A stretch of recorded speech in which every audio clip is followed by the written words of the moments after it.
Ithemba lami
Siyabonga.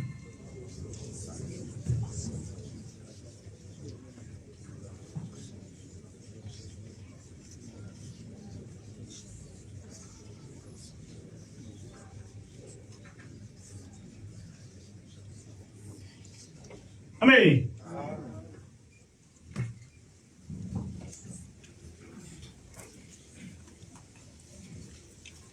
Ithemba into enkulu kakhulu okufanele ukuthi sonke siphile ngayo. Ikakhulukazi uma ithemba lethu likuNkulunkulu. Ukukholwa ongenalo ithemba ukukholwa okusheshe kuphele. Into eyayenze ukuthi ukukholwa kungapheli kuqhubeke njalo noma uhlangana nenkinga ithemba.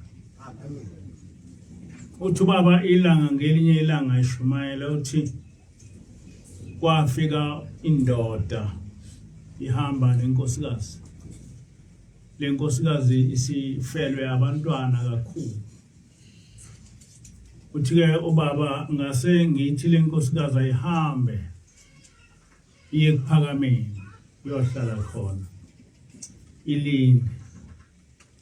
Uthi yalinda. Uthi noma isisi kuphakameni bafa abantwana bayo. Uthi cishe wafelwa abantwana abawu-10. Uthi ngase ngimsusa ekuphakameni ngathi akake uhlala komunye umuzi kaNkulunkulu. Uthi kodwa ngase ngibuza kuye uthi ngathi kodwa lisekhona ithemba kuwe. Uthi yathi le nkosikazi baba alisekho. Uthi ngase ngithi uma ithemba lingasekho uNkulunkulu uzokusiza kanjani? Uthi ubaba ngase ngithi kule nkosikazi uNkulunkulu ngeke kwazi ukukusiza uma wena usuphelelwe ithemba. Kodwa uma ithemba lokhu likhona uNkulunkulu uzokusiza. Ubaba ilanga ke wayikhuluma ngendaba yethemba ukuthi ukukholwa okuyiqiniso kufanele ukuthi uhambe nethemba. Ngapha ngakithi kukhona indoda okuthiwa uKhawula. Ayisekho manje emhlabeni ngoba indaba endala. Kodwa yayakhe eduze kwakithi umakhelwane ngapha eMbabe. uKhawula wayeyiphoyisa iSAP enonkosikazi. Uthe uma enonkosikazi wayese eganwa ngenye intombi, icela intombi. Wayesezwa lo nkosikazi uthi umyeni wakhe uceliwe. Wayesevele engena endlini thela ngoparafina, ngazi noma kuparafina noma kupetrol. Kodwa wayithela ngoparafini noma ngopetrol, wayese lighter. Wathi beqamba bembamba kodwa wayese light lesevutha. Wayese ehanjiswa esibhedlela eBarakwana Hospital. Uthe mase esibhedlela uthi ke uKhawula ngeza ngizobheka ukuthi unkosikazi wami unjani. Uthi ngithe kodwa mase ngithi ngiyangena uthi kwase ekuphuma udokotela ethi ke ngime basamlungisa. Uthi ke uKhawula wayesehlala emabhentshini. Uthi uthe mayehlele emabhentshini kwase kuba khona isithongwana. Uthi uthe maqhamuka lesi sithongwana uthi kwase kuqhamuka into kwasasiphambano. Kuney'ntuthwane ezisuka la zibheke phezulu zithi mayifika kwenye indawo kube nesiphambane ezinye zesandleni sokudla ezinye ziye esandleni sokunxele ezinye ikhuphuke ziphezulu uthi kwasekuqhamuka izwi lithi uyayibona lezi ntuthwane ezinye ikhuphuka ibheka phezulu ezinye ibheka esandleni sokudla ezinye ibheka esandleni sokunxele uthi ke ukhola ngathi ngiyayibona uthi ke akuzona intuthwane yabantu uthi bheka kuzoqhamuka nomkakho uthi khawula ke wabheka wabuka uthi kwasekuqhamuka intuthwane ihamba mawala ihamba ithema ifika kulesi siphambane uthi yakhuphuka bheka phezulu uthi thema ikhuphuka yabuye yajika bheka phansi yathatha isandla sokunxele uthi ke ngaphambi kwalokho uthi lelizwi laselithi indlela ebheke phezulu iya ezulwini le ebheke esandleni sokudla iya ekuboshweni le ebheke esandleni sokunxele iya esihogweni bheka ke ukuthi unkosikazi wakho uzoshona uthi yayisiyaqhamuka lentuthwane uthi ngayibuka uthi yaqhamuka igijima izedlule ezinye intuthwane uthi yathi mayifika lapha esiphambanweni uthi yabheka phezulu uthi thema isisendleleni ibheke phezulu yajika bheka phansi uthi yathatha isandla sonxele uthi the isethatha isandla sonxele uthi yajika yathatha isandla sokudla uthi ayawusithe uthi lathi izwi unkosikazi wakho akayanga ezulwini kodwa futhi akayanga esihogweni kodwa uboshiwe uthi lokhu ukuthi umbone ebheka phezulu ebuye ebheka esandleni sonxele ebuye ebheka esandleni sokudla uthi ukungabaza ithemba uthi uthema ngabe ebona ukuthi kufanele ezulwini wangaze themba ukuthi kufanele ngene ezulwini wajika endleleni wabheka esandleni sonxele uthema ngabe sekufanele ukuthi esihogweni nakhona futhi wangabaza wayese eya elokhuzeni eboshweni uthi ke ukhawula wathi mayibona lento uthi wathi bona ethintwa udokotela uthi wavuka uthi udokotela wamtshela ukuthi unkosikazi wakho akasekho emhlabeni le ndaba akakhawula ubaba ilanga wakhuluma kakhulu ngayo ukuthi awoba nethemba elihle ungathi ma usukholiwe ubuye ube uyilahle wena uthi hayi mina ngeke ngamukeleke ezulwini hayi mina ngoba nginezono ezithize angeke ngikwazi ukuthi ngingene ezulwini ngoba uma ungenalo ithemba lokho kulahlekelwa kwakho ithemba noma usufile uyolahlwa ulahlwe ithemba lakho ukulahlekelwa ithemba noma ngabe usemhlabeni uneyinkinga ngeke inkinga zakho zixazululeke ngenxa yokuthi ulahlekelwe ithemba ngiyafisa ukuthi ngifunde inkulumo kaBaba ilanga etholakala ku page 122 kwencwadi kaMnyando ethi izintshumayelo zenkosi ilanga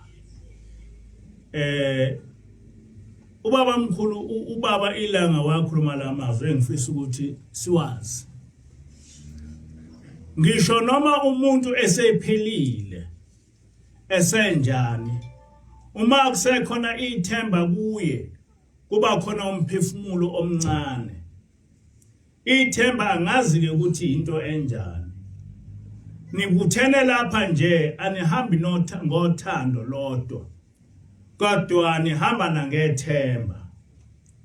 Abanye kini amasela bayazazi, abanye kini abathakathi bayazazi, babulala abantu, banesidumbu, kodwa sebekholiwe.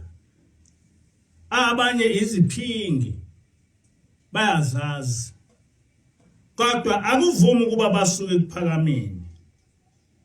Unethemba lokuthi mhlawumbe ngizobuye ngiyiyeke lento engiyiyo, mhlawumbe ngizobuya ngithethelelwe. Kukhona ithemba lokuthi mhlawumbe uma ngifele kuphakameni, mhlawumbe ngoba nenhlanhla ngithethelelwe. Ithemba ke into enjalo, kodwa uma ungasenalo ithemba, ukukholwa kuyaphela nothando luyaphela. Lamazwi ayikhulunywa ubaba ilanga ukuthi uma ungasenalo ithemba, ukukholwa kuyaphela. Njengoba silapha nje sonke sinezono, abanye banezono ezimbi. Njengoba ubaba ethi abanye bangabathakathi, impela naphakathi kwethu mhlawumbe bakhona abathakathi. Abanye bangamasela, abanye baziphingi, abanye bayilokhu nalokhu. Kodwa usenokukholwa, usenethemba lokuthi noma nginaso lesisono, kodwa uNkulunkulu uma nginamathele ekukholweni uyongithethelela. Akusho ukuthi njengoba silapha nje silapha ngoba singenazo izono, kodwa sinethemba lokuthi noma sinezono, uNkulunkulu uma simthanda, uma uNkulunkulu simethemba ukuthi lesi sono enginaso siyogcina siphele, unethemba lokuthi siyophela. Noma singaphelanga, kodwa ngethemba ungafa isono unaso, kodwa ngethemba lokuthi ngiyamthanda uNkulunkulu, ngikholiwe. Uthi mawufika ezulwini ngethemba ungene ezulwini. Usho njalo uShembe lapha uthi Nkosi yamukela ithemba lami. Nkosi kwamukele ukuthi ngiyethemba ukuthi ngiyakuthanda. Uthi ungazibheki izono engiza nazo kuwe. Iyaphendula ke iNkosi ithi woza ke mntanami, ngiyokwamukela ngethemba lakho. Woza nezono zakho, ngiyokwamukela ngethemba lakho. Ngikhuluma ke ukuthi njoba silapha nje sihlanganiswe ukukholwa, sihlanganiswe ithemba lokuthi uNkulunkulu izono zethu angeke azinake. Siyongena ezulwini noma ngabe sinezono, ngoba uNkulunkulu siyamthanda. Kodwa ke ubaba ilanga waqhubeka wathi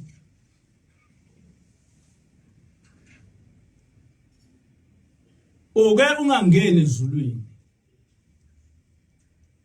ngenxa yobungani nabantu abangakholiwe.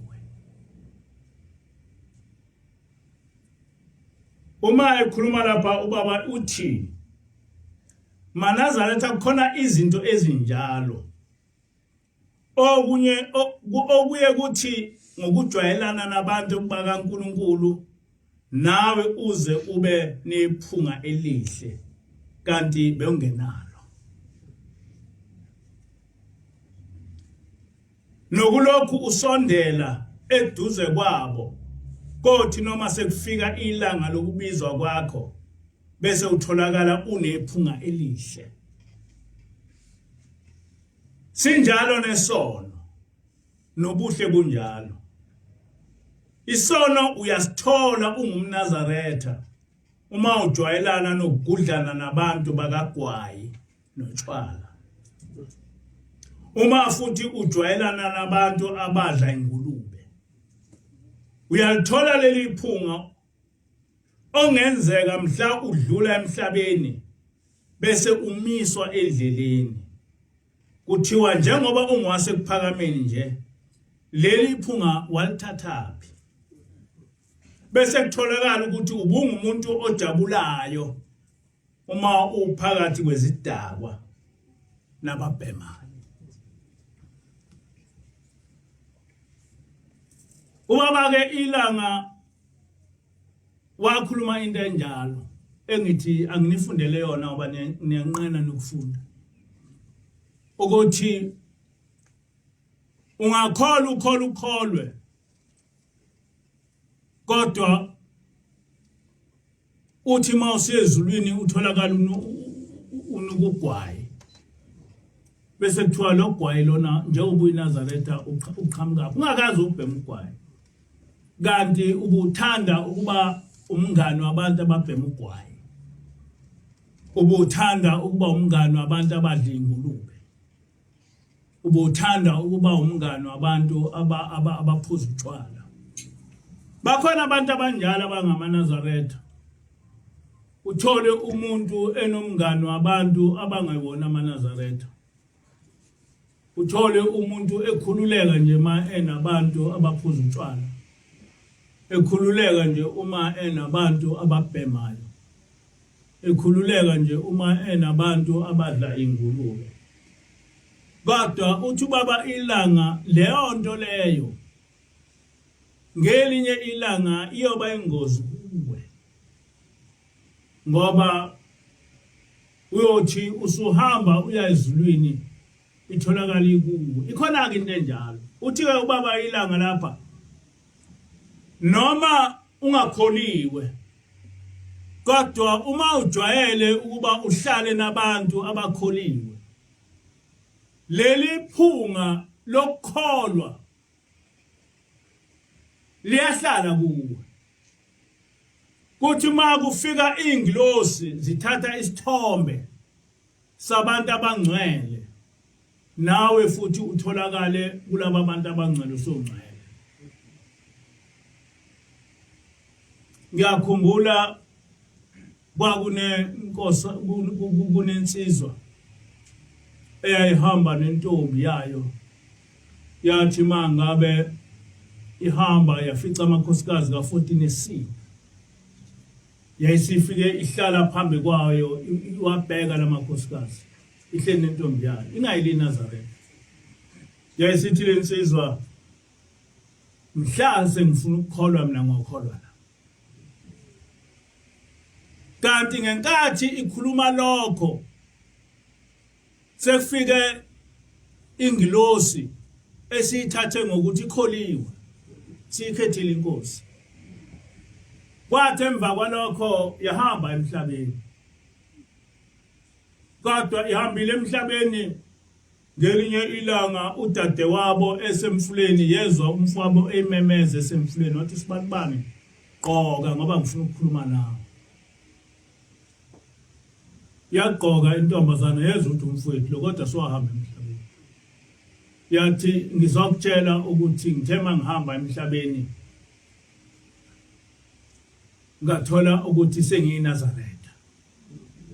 Ngenkathi ngihamba nentombi yami ngithi uma ngifuna ukukholwa ngokholwa lapha kwasekubhalwa ezulwini ukuthi sengikholiwe.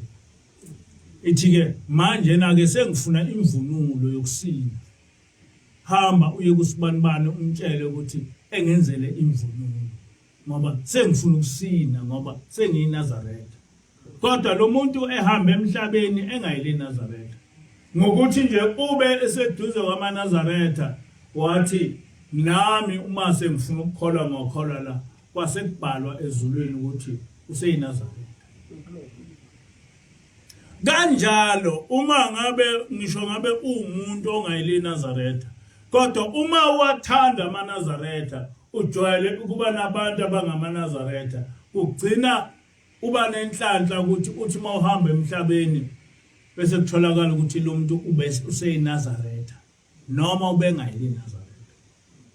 Kanjalo nawe uma ngabe uthi ukholiwe uzejwayeze nabantu abangakholiwe kodwa makufika uSathana ethatha isithombe salaba abantu nesakho isithombe sibe khona njengoba ebuza ubaba ilanga uthi kuyobuzwa ezulwini ukuthi njengoba wena uwumNazaretha leli phunga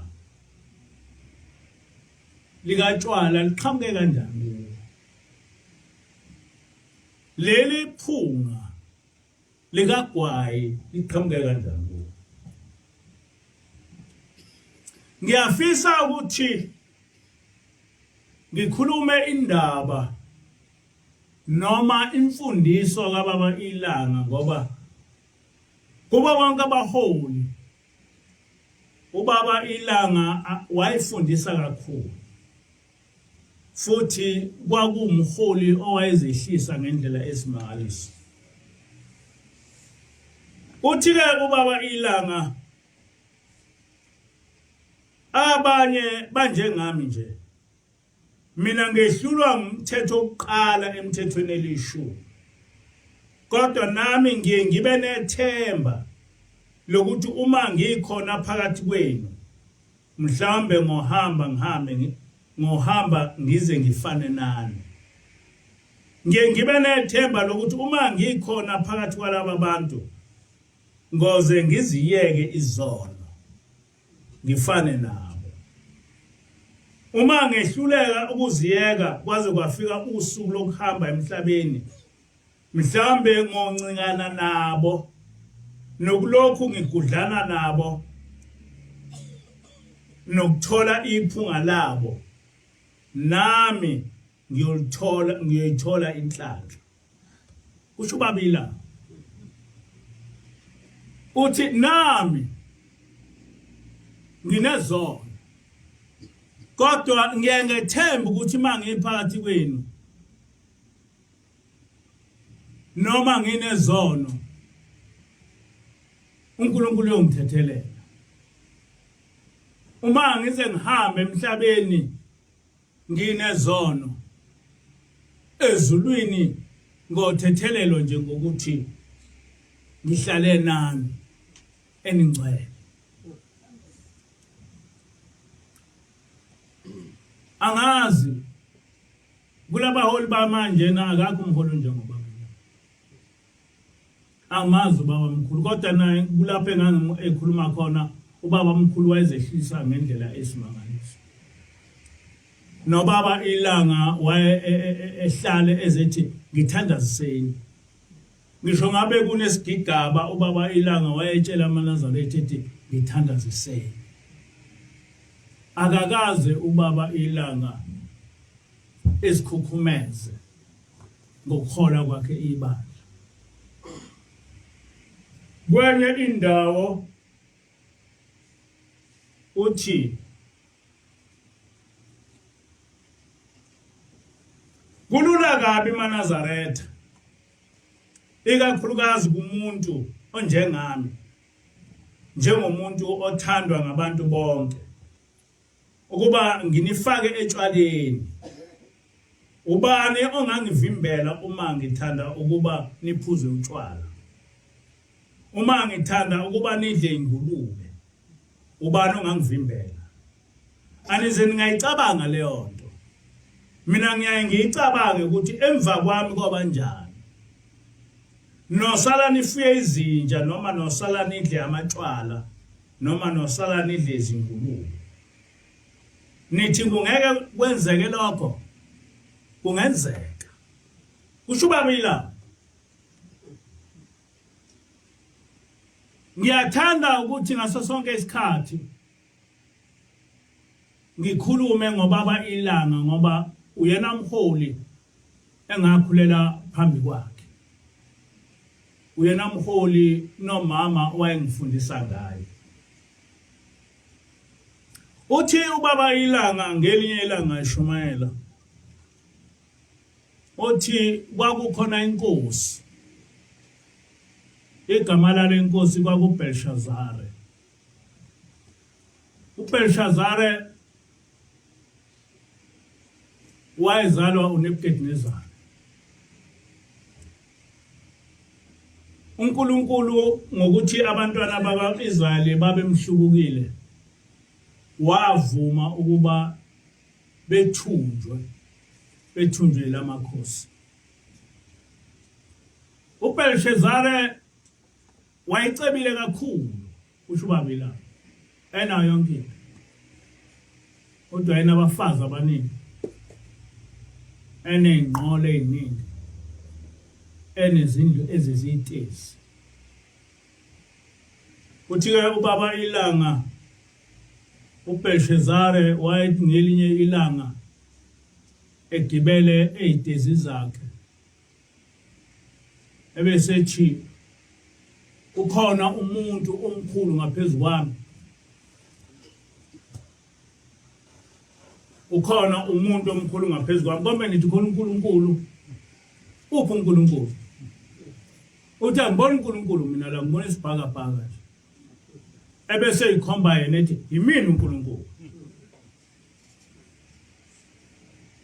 Ithi-ke inkosi yasekuphameni le nkosi wayibusa lokhu kukhuluma ukuthi uphi uNkulunkulu? uNkulunkulu mina ngibona isibhakabhaka nje, akhona uNkulunkulu.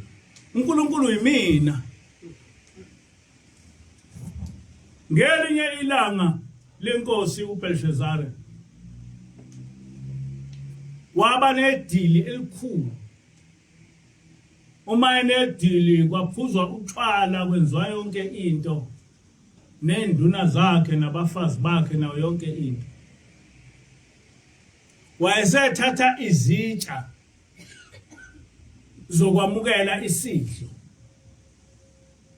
esephuza ngazo utshwala, ebonisa ukuthi uNkulunkulu wakwaIsrayeli umnqobile. uNkulunkulu wakwaIsrayeli uyinto engekho. Wathatha izitsha zesidlo waphuza ngazo. Kwadakwa kwaphuza yonke into, wazothi baba kwaphuza kwadakwa ngisho ikati, ngoba kwaphuza ngisho amakati ephuza utshwala. Uthi uthehleli kwase kuqhamuka isandla odongeni sathi mene tekel ufasile. Uthi-ke ubaba ilanga uBelshazare washawa uvalo, wacabanga nokugijima oyifihla esidobeni sikanina.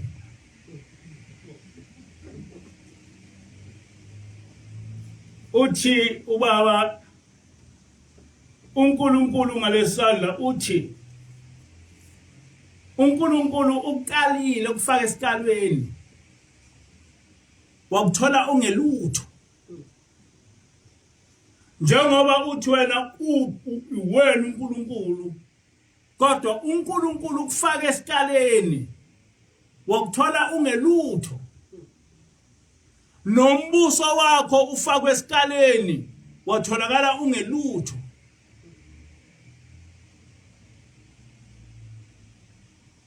Kwathi ebusuku wahlaselwa izizwe ezimbili zawuqeda umbuso wakhe.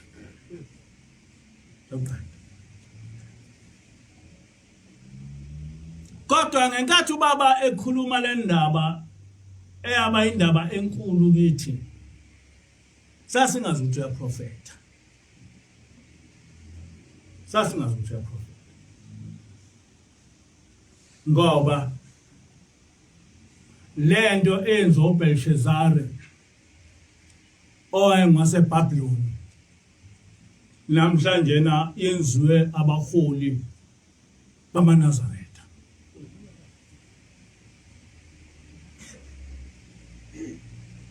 Kuyinto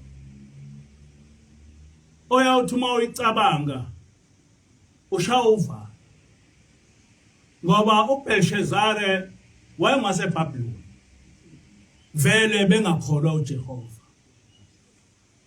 Kodwa uma uzosuka umholi ongaphansi kwaJehova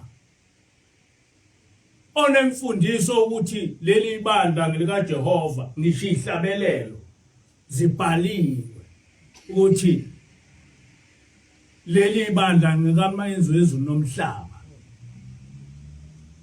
ekwazi ukuthi esukume kubantu ezikhombe ethi yimina uNkulunkulu. Leyo nto is blasphemy. Leyo nto ikuthuka uNkulunkulu. Leyo nto ikuhlambalaza uNkulunkulu. Into ongeke uyicabanga ukuthi ingenziwa umholi webandla lamaNazaretha. Yikho-ke ubaba ilanga ebuza ukuthi njengoba nginihola nje kulula ukuthi ngenzise noma yini, kulula ukuthi ngiliphuzise utshwala, kulula ukuthi ngithi dlanini ingulube nizidle, uthi aniyicabangi leyo nto, kodwa mina ngiyayicabanga, ngiyibuza ukuthi uma ngihamba emhlabeni kuyoba njani. Kusho ubaba ilanga, and lento esho ubaba ilanga yenzeka.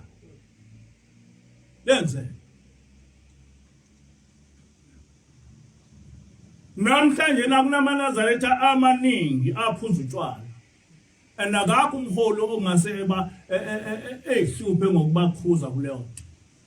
Namhlanje kunamaNazaretha amaningi abuswa izangoma, akakho umNazaretha umholo oyibuzayo leyo nto. Leyo uthi ma uyinzalo yalapha ekuphameni uyicabanga ukuthi lento ingenzeka kanjani, udideke ikhaya ukuthi ebandleni lamaNazaretha utshwala kuphuzwa kanjani, ebandleni lamaNazaretha abantu bayenza kanjani imisebenzi befake utshwala emzini wabo, ngoba ngezikhathi zethu ngisho ngabe kwakuthiwa kuumshado kwakucelwa imizi yamabhinqa kube yiyona elukhuzayo egaya utshwala, abantu benomshado la, kodwa mase bephuza bayophuza kweminye imizi ukuthi namhlanje kwenzeka kanjani ukuthi umuntu omNazaretha ephuza utshwala kodwa esonta.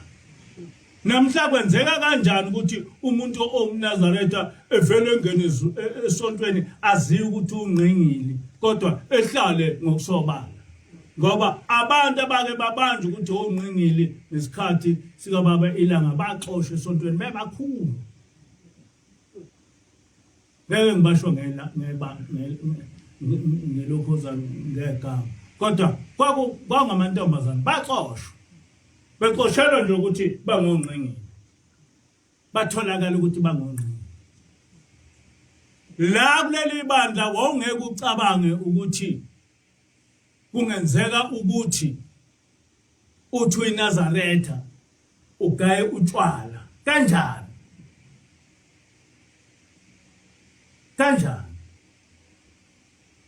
Umuntu oyiNazaretha usivuma kanjani isangoma uba singene esontweni noma eyihlanganise nayo?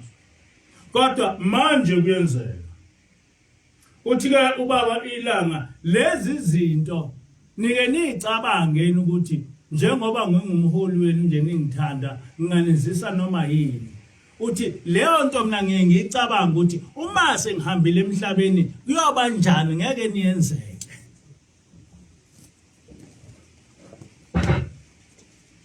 Yenzeka. Ngizokuthiwa khona umholi wathi amaNazaretha akaphuze egcine ngolesine. Kusho umholi. Kodwa Kukhona into yakakhulunywa ubaba ilanga. Uthi ubaba ilanga kwakukhona umlimi. Lo mlimi efuye izimvu nezinja enazo. Uthi kwasekuza inja kuye. Yafika athi ngiyayithanda le mpilo yezimvu, nami ngifuna ukuba yimvu. Uthi wathi umlimi uzoba imvu kanjani wena ngoba wena udla inyama, izimvu zidla utshani. Kodwa nami ngizokufunda ukudla utshani. Ngicela ukuthi unginqume umsila. Umsila wami ulingane nezinja. Uthi-ke ubaba ilanga wagcina evumile ulokhuza umlimi. Inja yabeka umsila ogodweni wayinqamula umsila. Yasihamba iyohlala nezimvu. Kodwa yaba nenkinga manje yokudla utshani. Ngoba idalela ukudla inyama. Uthi zathi izimvu zisahleli nayo kwaqhamuka inyamazana. Yavele yasuke yayishiya izimvu yagijima yobamba inyamazana ibulala yayidla. Uthi-ke ubabila zabuza izimvu ukuthi kanti inhlobo nemvu le mvu ibuye idle inyama kanjani. Uthi-ke ubaba ilanga injalo indaba yomuntu oye ezame ukuzenza into enhle emubi. Uthi inja wenqaba ukuthi ifihle ukuthi iyinja noma ngabe isinqumile umsila yabaphathi kwezimvu. Zacabanga ukuthi izimvu yimvu. Sibhekene nento enjalo. Uma ngabe uthathwe ehlathini noma ukuba usikhotheni bese uzophatha abantu, kuhambe kuvuka ukuthi usikhotheni. Kuhambe kuvuka ukuthi lento thena uyiphetha uyazi. Kuyavuka lokho. Ngoba awazi lutho. Kunomehluko phakathi kwe-leader, a born leader, ne-leader evele ithathwe nje inikezwe abantu ingakaze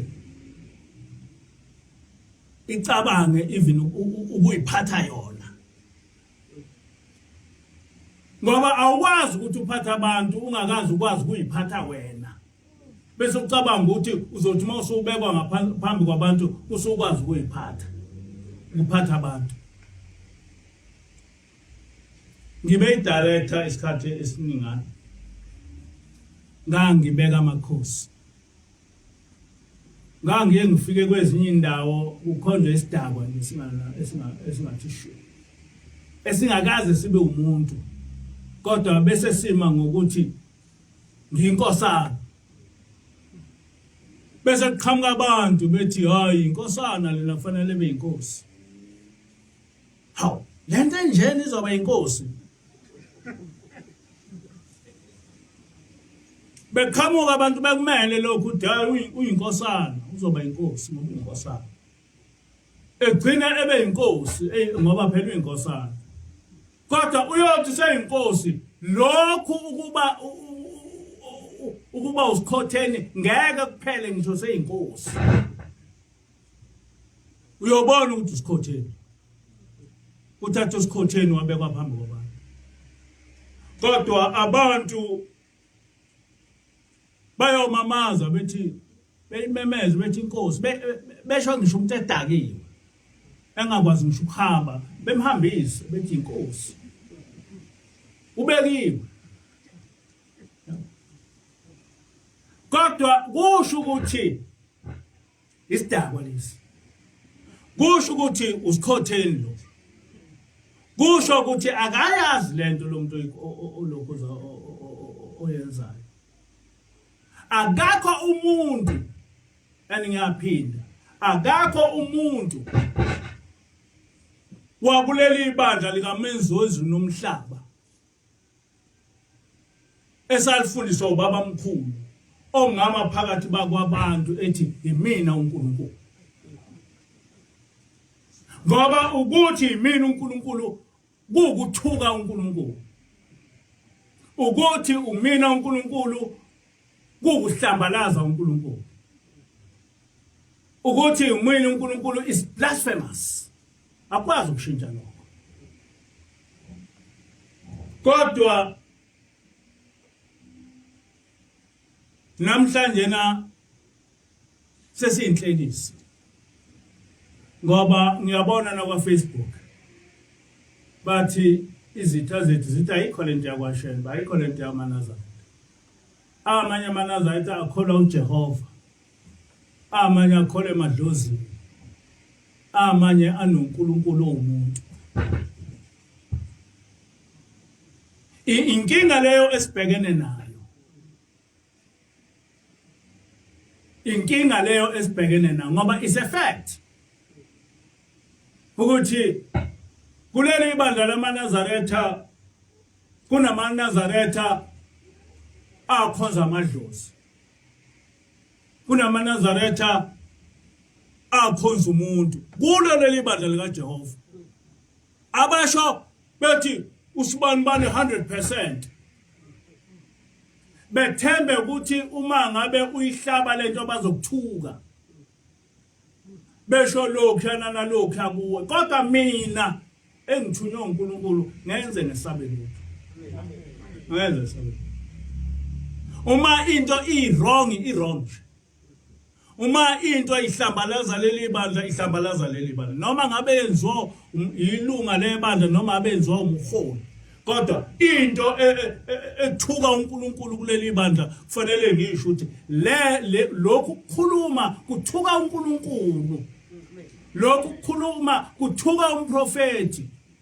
Lokhu kukhuluma kuthuka ubaba ilanga. Akwazi ukushintsha lokho. Manje la ke ngiyazi ukuthi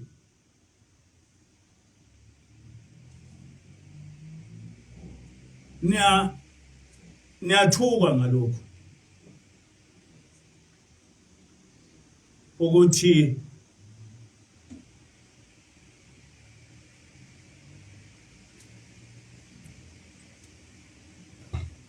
nikhuzelane. Uthi ubaba ilanga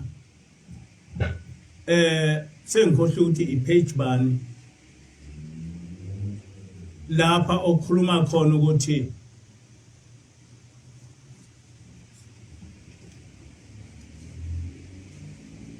amaNazaretha inkosi yawo yinye uNkulunkulu. Inkosi yamaNazaretha ayibona. Inkosi yamaNazaretha isezulwini. Inkosi yamaNazaretha uNkulunkulu.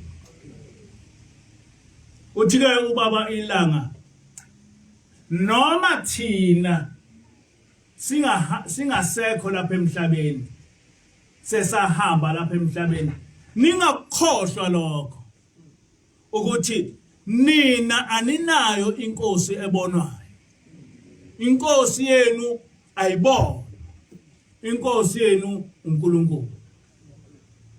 Ningakhohlwa lokho noma sesahamba la emhlabeni thina ezisho yena ubabelana. Manje yini ezokwenza ukuthi sikhohle lokho? Ngoba wakugcizelela ukuthi sikusho ukuthi la kuleli bandla lamaNazaretha inkosi uNkulunkulu, inkosi yamaNazaretha ayibona. So uma sekuqhamuka umuntu emaphambi kwabantu ethi yimina uNkulunkulu uchaza ukuthini? Uma kuke kwenzeka ukuthi ngama phambi kwenu ngathi yimina uNkulunkulu anongithatha ningise mental hospital. Ngoba sengisangene ekhaya. Ngoba akakho umuntu ophilayo kuleli ibandla ongasukuma ethi yimina uNkulunkulu. Usho ukuthini? uphikisa umprofeti osifundisa ukuthi kufanele sikhonze uJehova. Uphikisa bonke laba abaholi abasifundisa ukuthi lokho sikhonze uJehova. Noma amaNazaretha engaba zigidi noma engaba ngakanani. Kodwa uma bebheda babheda fanele bathethe niyabheda. Lento eniyenzayo nithuka uNkulunkulu. Lento eniyenzayo nithuka umprofeti.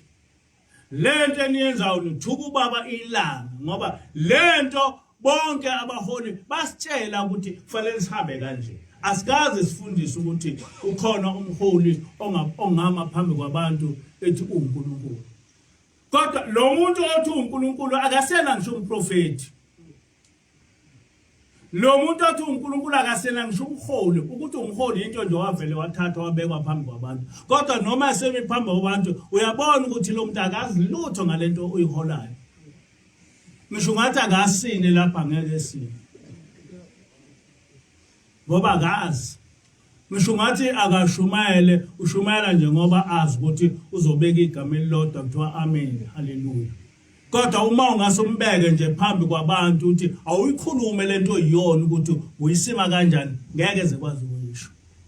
Kodwa uyakwazi ukuthi yimina uNkulunkulu bese abeqhamuka kaNazaretha uthi amen uyingcwele. And kufanele sivume leyo nto ngeke size sikuvume.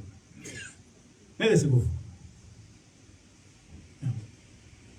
Uthi baba ilanga lento ngeyenu ibhekeni lento lobu bungcwele ngokwethu. uNkulunkulu kulethe kithi. UbuNazaretha kufanele kulwelwe yithi. Yabo. Ungasho ukuthi hayi labana abanjani ngoba uma izitha seyithuka ubuNazaretha zithuka nathi.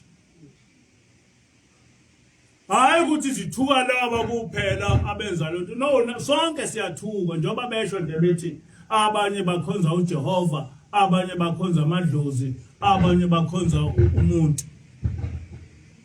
It's a confusion.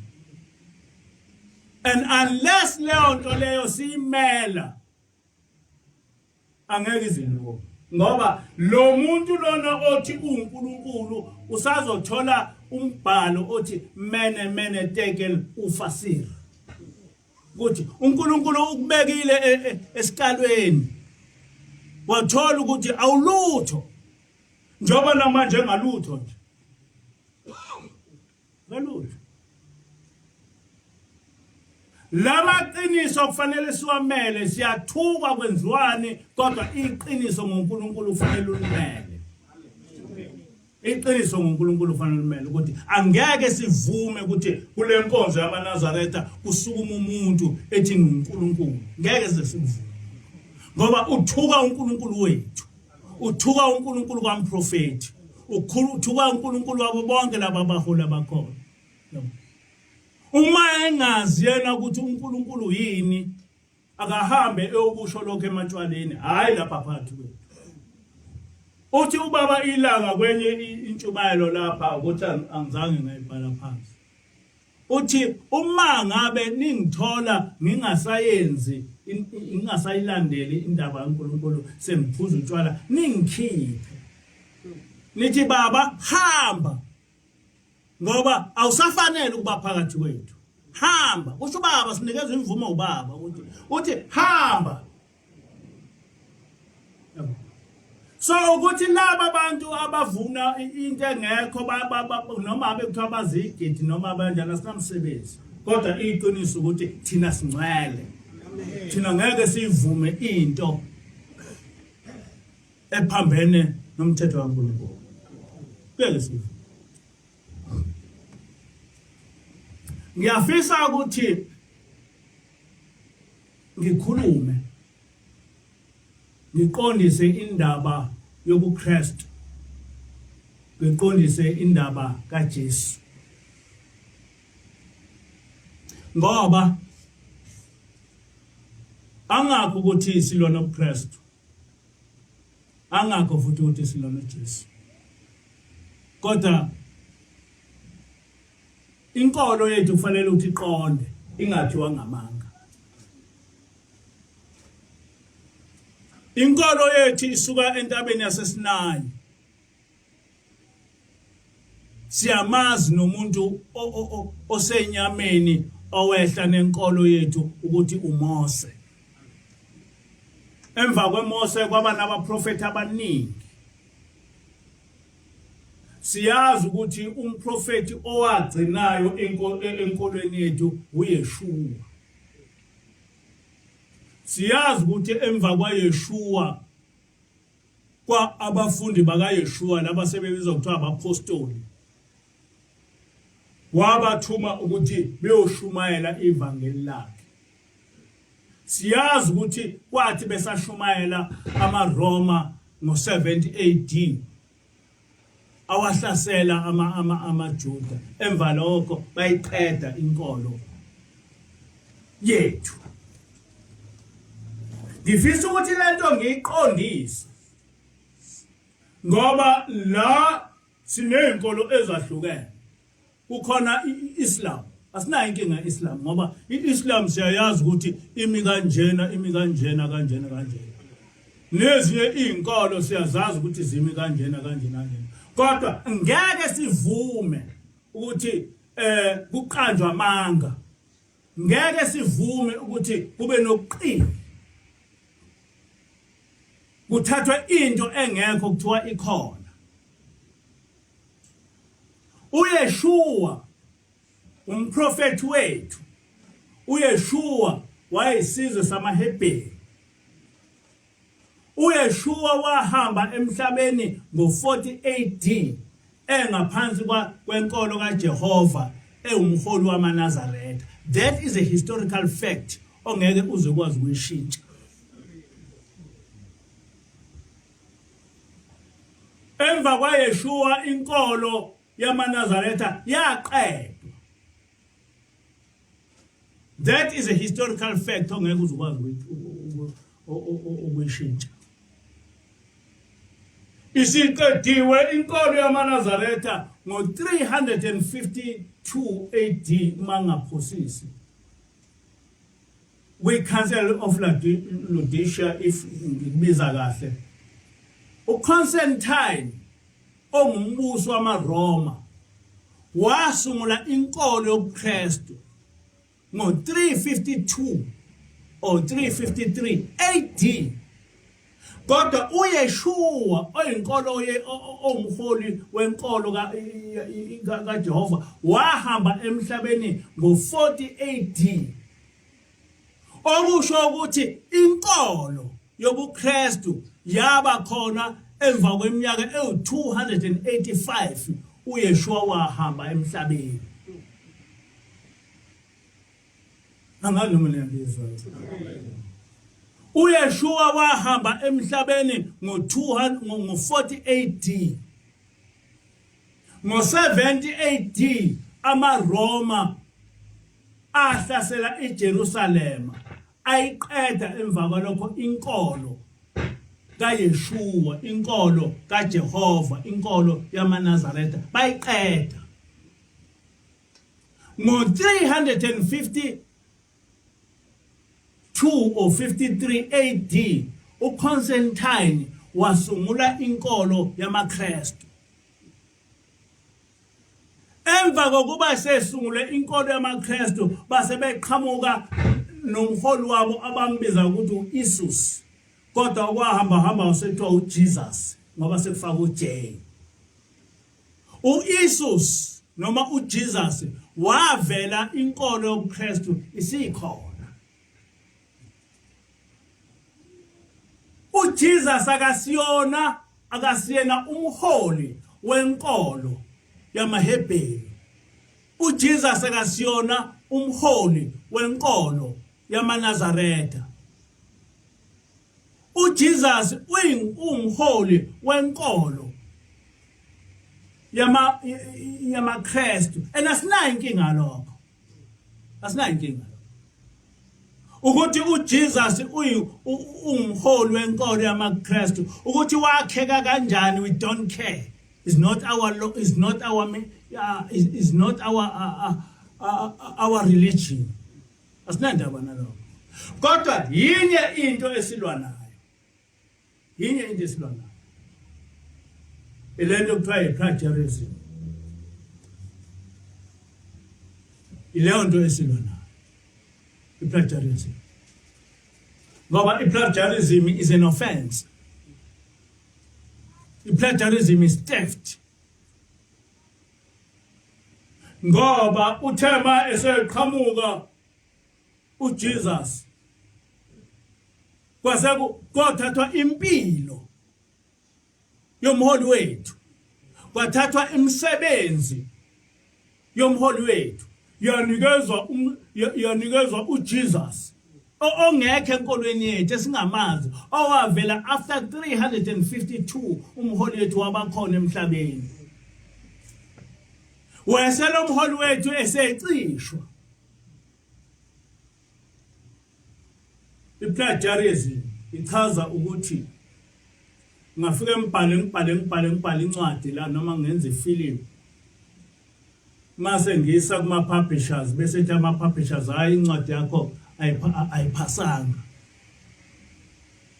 bese ngihlala mina ngazi ukuthi incwadi yami ayiphasanga, ngikhohle ngani, bese ngiyabona sekuqhamuka incwadi i-content yayo okuyincwadi yami kodwa siyinikezwe omunye umuntu ukuthi ibhalwe uyena, kodwa le ncwadi ingeyami kodwa sekushintshwa nje lapha nalapha bese le ncwadi lena sekuthiwa ubhalwe usibanibani.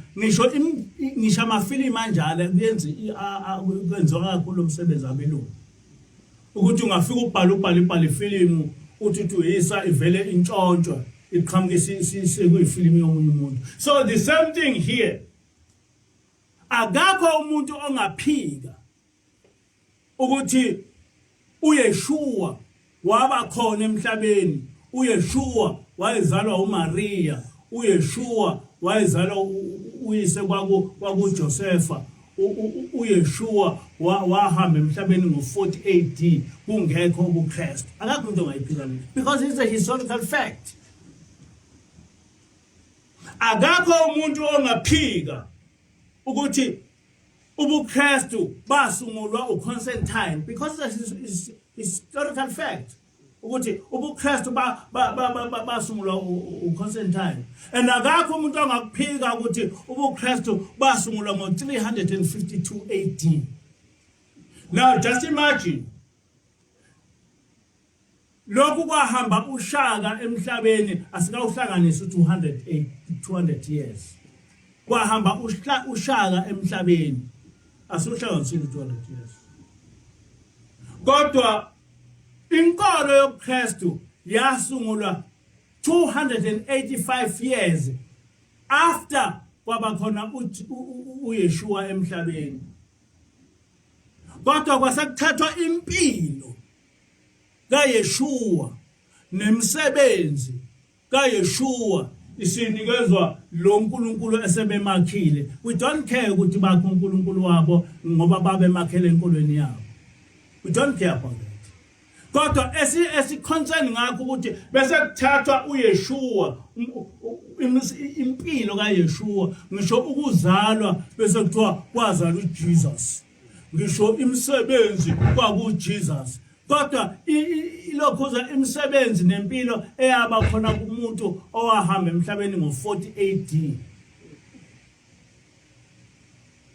Bese kuthiwa umuntu owadalwa mawadalwa, ngoba ngazi ukuthi uJesus into esima kanjani futhi angihlangene ngalutho. Kodwa into engihlangene ngayo uYeshua ukuthi le mpilo lesichaza uJesus impilo kaYeshua. Kodwa uma ungasubuze umuntu omKristu ukuthi lo Jesus okhuluma ngayo wayeninga ngamuphi unyaka, ngoba uYeshua wafa ngo-40 AD elukhuza engaphansi kwenkolo kaJehova. uJesus waqhamuka nini? Bese kuqanjwa amanga kuthiwa hayi kwashintshwa igama after 285 years. After 285 years. Yini le ayibaleke kangaka ukuthi kuzothathwa ulukhuza umuntu 285 bese eyoba umuntu wamaKristu, bese efakwe enkolweni yamaKristu ukuthi ngizothatha njena uMahomet bese ngimenza ezalwa lapha enkolweni yamaNazaretha bese ngimcisha uMuhammad akakaze bebikho uMuhammad kwakushayela. What nonsense is that? Huh? Manje na isikhathi sokuthi amaqiniso ekhulunywe. Asinankinga nenkolo yamaKristu. Noma ngabethi uJesu njalo njalo kodwa abangaqamba amanga. Abangasenzi iphukuphuku. Lo muntu abamchaza akusiyena uJesu uYeshua umholi wethu. Akusiyena uJesu uYeshua umholi wethu. uYeshua wahamba emhlabeni ngo-40 AD. EngumHebheru emnyama engaphansi kwenkolo kaJehova engumholi wamaNazaretha. That is a historical fact. Ngisho ungafunda incwadi ezibhalwe ngamaKristu zichaza lento engichazayo.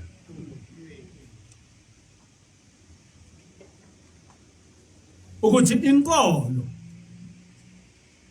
yamaKristu yasungulwa uConstantine. Akakho futhi nje umuntu ongumKristu ongakuphika lokho because it's a fact. Kodwa yasungulwa ngo-352 kwi-Council of Laodicea eRome. Emva kwayo kwasekuvela uJesus owakhiwa. Ukuthi wakhiwa kanjani anginamsebenzi nalo. Kodwa engeke ngikuvume ukuthi uthathwe umprofeti kaNkulunkulu bese impilo yakho iyonikezwe esinye isithixo. Uthathwe umsebenzi kaMprofeti kaNkulunkulu bese iyonikezwa isithixo. Akwazi ukuthi kube khona uJesus noYeshua. Munye umuntu wabakhona uYeshua.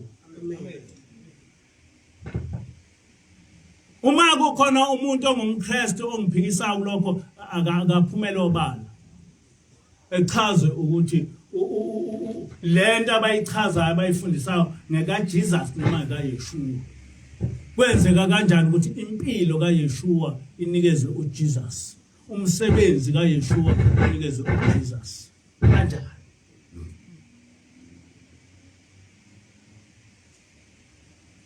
Ihlabelelo 51. Inkosi ezanokusa naye busweni umhlaba inkosi ezanokusa naye busweni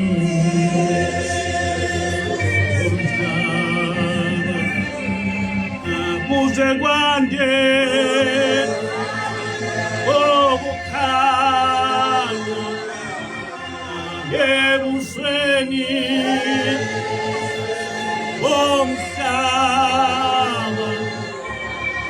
kuze kwande okukhanya ebusweni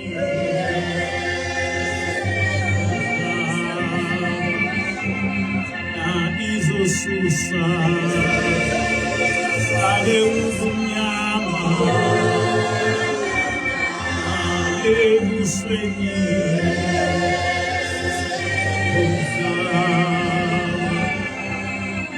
izo susa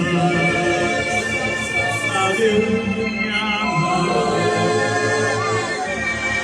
ale busweni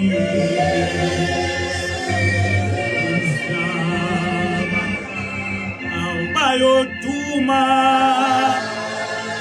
bathokoze aba konzi bayo bayoduma bathokoze aba konzi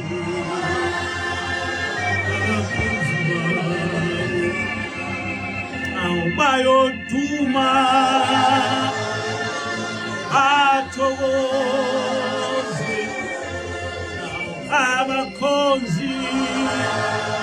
abakhonzi bayo bayoduma bathokoze abakhonzi bayo awujabula akewenazulu awujabula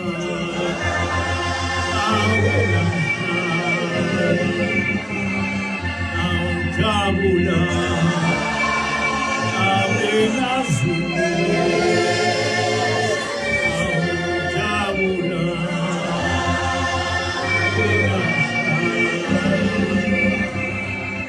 isililo singamukile ebusweni bomhlaba isililo singamukile ebusweni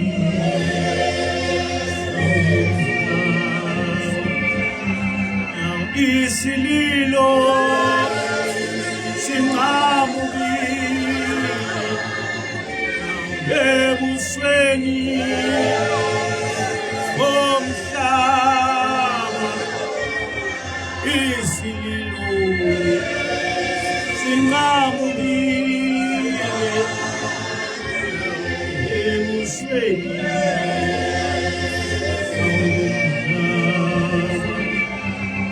bayovuka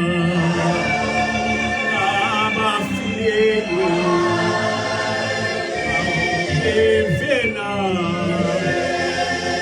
incazo bayovuka abafiyelwe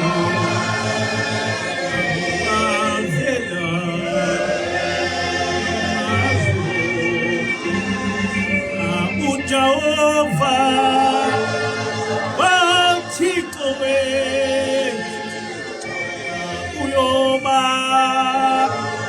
uyobavusa bonke awo Jehova uthixo wethu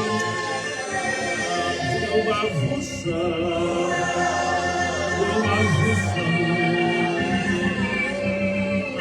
uJehova othixo wethu uyobavusa bonke awo Jehova uthixo wethu uyobavusa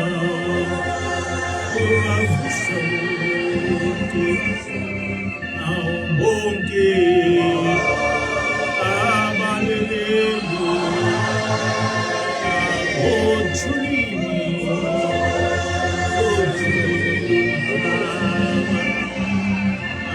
bonke abaleleyo othulini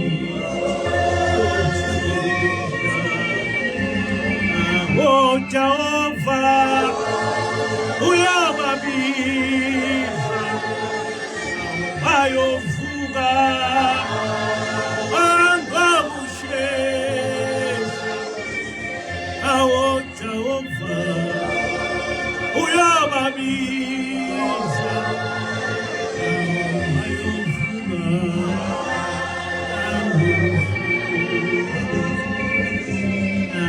Jehova uyobabiza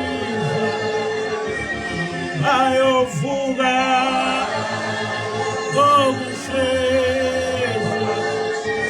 awo Jehova uyobabiza bayovuka